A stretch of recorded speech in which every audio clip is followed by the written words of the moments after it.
All right, so they're warming up at ice level. Maybe you can hear the capacity crowd here at the Forum working themselves into a frenzy. This is 1963, and this is Game 7. The winner of this game will enter the Stanley Cup Final of my 1963 replay.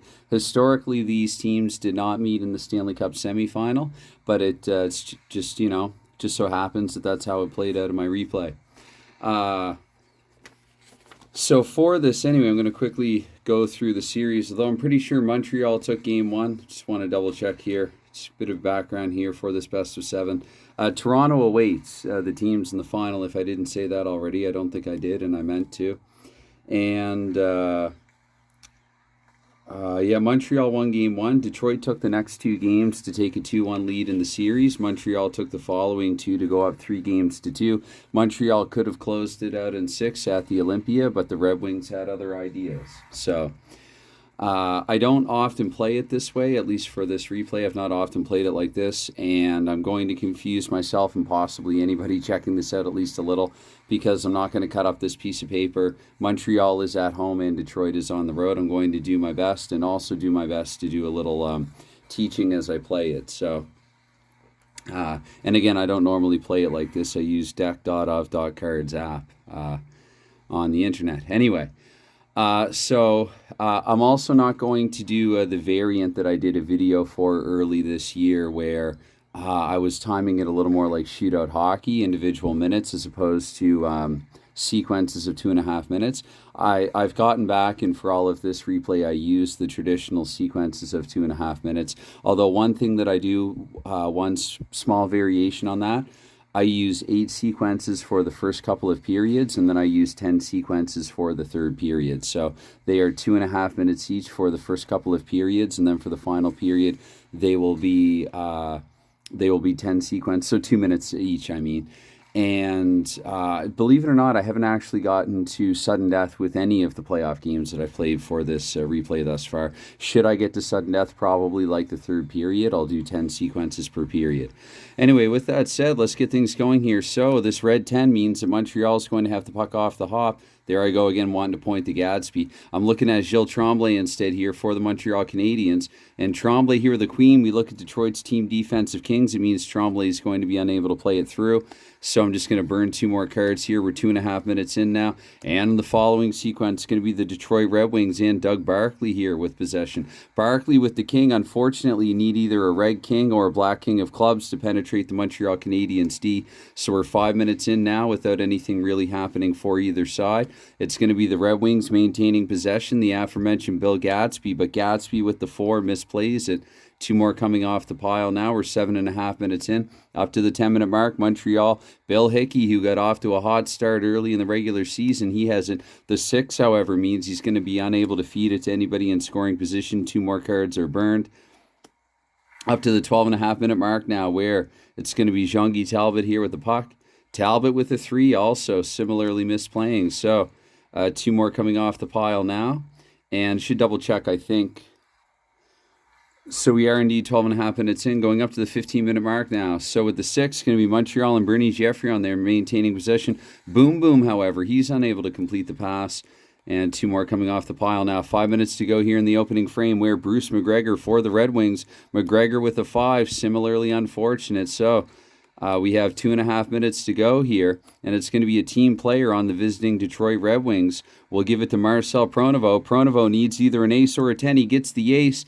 He completes the feed through to Alex Delvecchio. Delvecchio, a setup man during the regular season. However, the 6 will suffice here in Game 7 at the tail end of 1.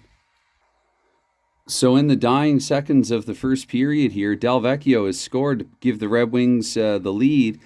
And for the Joker, during the regular season, I wasn't awarding assists when a Joker came up.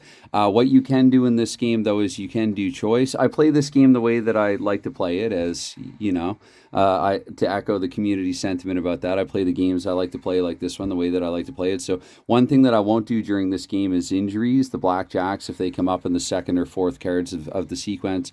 But one thing that I will do for this is I will award a choice for Joker choice for the goal. So Delvecchio, and it was from Marcel Pronovost.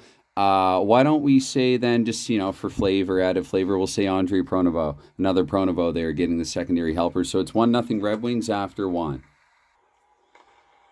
All right, they're getting louder at the Forum, but so far through 20 minutes, Terry Sawchuk and the Red Wings defense has been able to stymie the Montreal Canadiens attack.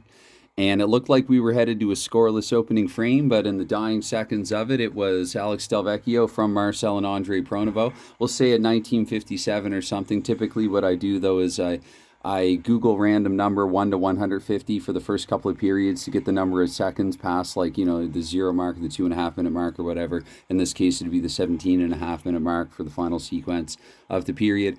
And then for that third period, and or any succeeding periods, I'll just use random number 1 to 120. So that's how I do that. Anyway, to get things going here for the second period, again, here at the Forum, they're eager for a goal. And it is going to be Montreal with it off the hop. J.C. Tremblay here with possession. Tremblay with the ace. He's going to maneuver it 2-8. That's Bobby Rousseau. Bobby Rousseau on this desktop does what Bobby Rousseau does on this desktop. Bobby Rousseau with the tying marker here. The beginning of the second period. So the goal's now like bookends, or perhaps the reverse of that. No, never mind. Not going there. Anyway, so Rousseau from J.C. Tremblay. And the secondary helper, we look here to the 6 of diamonds, Jean Beliveau.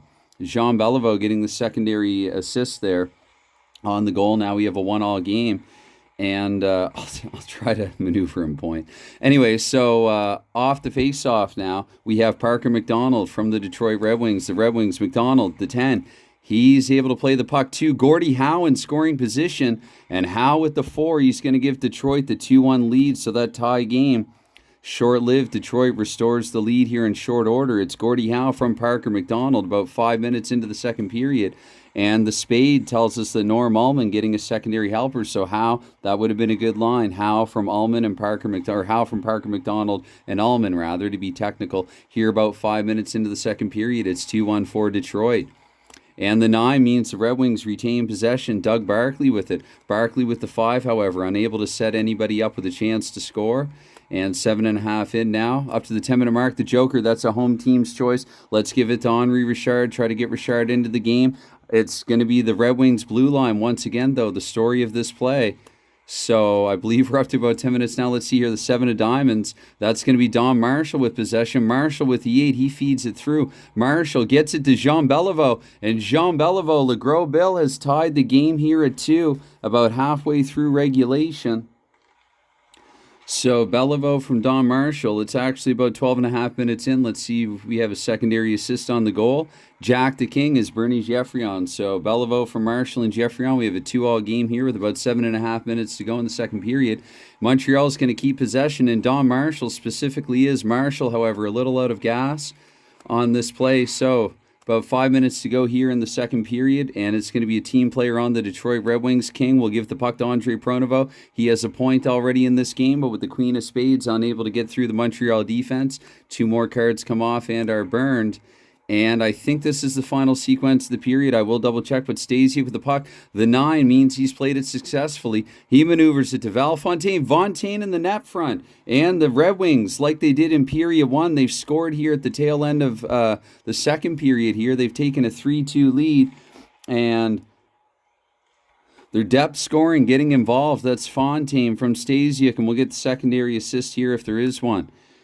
Spades, 9 and 10, that's going to be Larry Jeffries. So again, some middle 6 guys all getting involved there to give the Red Wings the lead here after 40. That has to be discouraging and deflating to the Montreal Canadiens.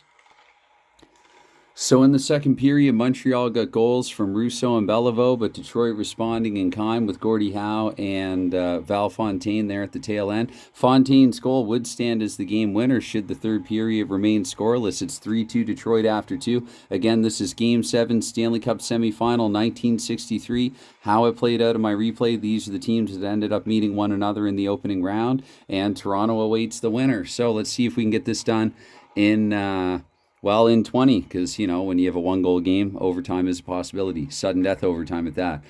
So it's going to be Dickie Moore here, though, with it off the opening draw. Moore with the 8, so he maneuvers it too. Let's see 7. Beliveau looking for another goal. Beliveau with a 6, and Beliveau has tied the game here at 3 early in the third period.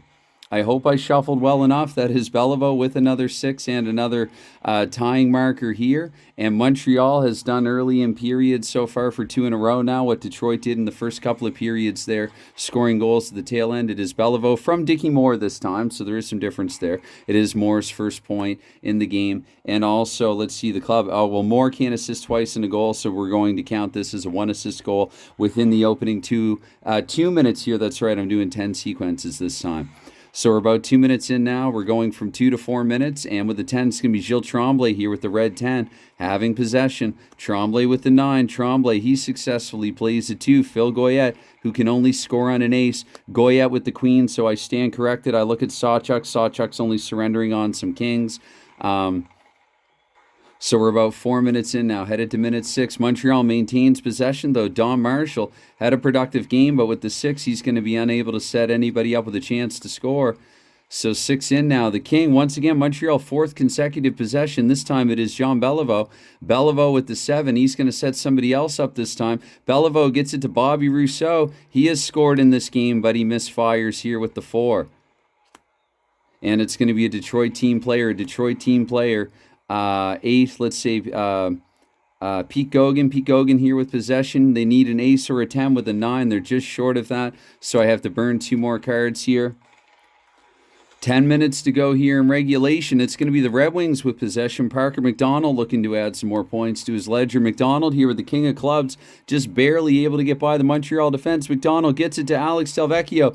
And the tandem of McDonald and Delvecchio try for another. Unfortunately, with Detroit being on the road, they are what I like to call jokered out. They get jokered out on this play. We got about 8 minutes to go, where again it falls to a Red Wings team player, Marcel Pronovost. He's got a point in this one. Pronovost with the 4, however, just a little tired at the end of his shift out of wind. And we're going to go here up to the 16-minute mark now, where it's Montreal returning possession. That is Jean Gauthier there. And Gauthier here with the 6, unfortunately unable to feed anybody with a chance to score. So, did I flip too many cards there? No, that's right. Yeah, the 2 and the 6. Okay, and the 5, the king. Okay, so about 4 minutes to go here. We'll double check just in case. But Norm Allman here with the puck. Allman, let's see. We're 3-all here. Tail end of the game. Can Detroit do in the third what they did in the first couple of periods? It's Allman with the 9. Allman, he's going to set up Andre Pronovost. Pronovost with the 9. Could Pronovost be a playoff hero here for the Detroit Red Wings?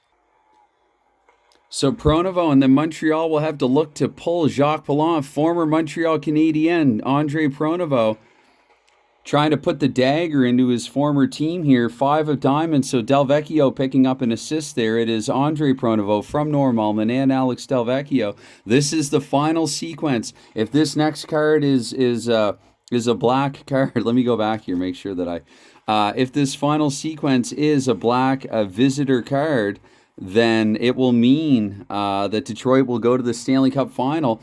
If it's red, we'll have to wait and see. So Montreal here with possession. It is Bobby Rousseau. Rousseau with the 3. The Detroit defense all over Rousseau. They smother him, and the Detroit Red Wings are going to the Stanley Cup Final, much like historically in 1963. They had a bit of a more difficult road, bit of a harder ride trying to get there this time.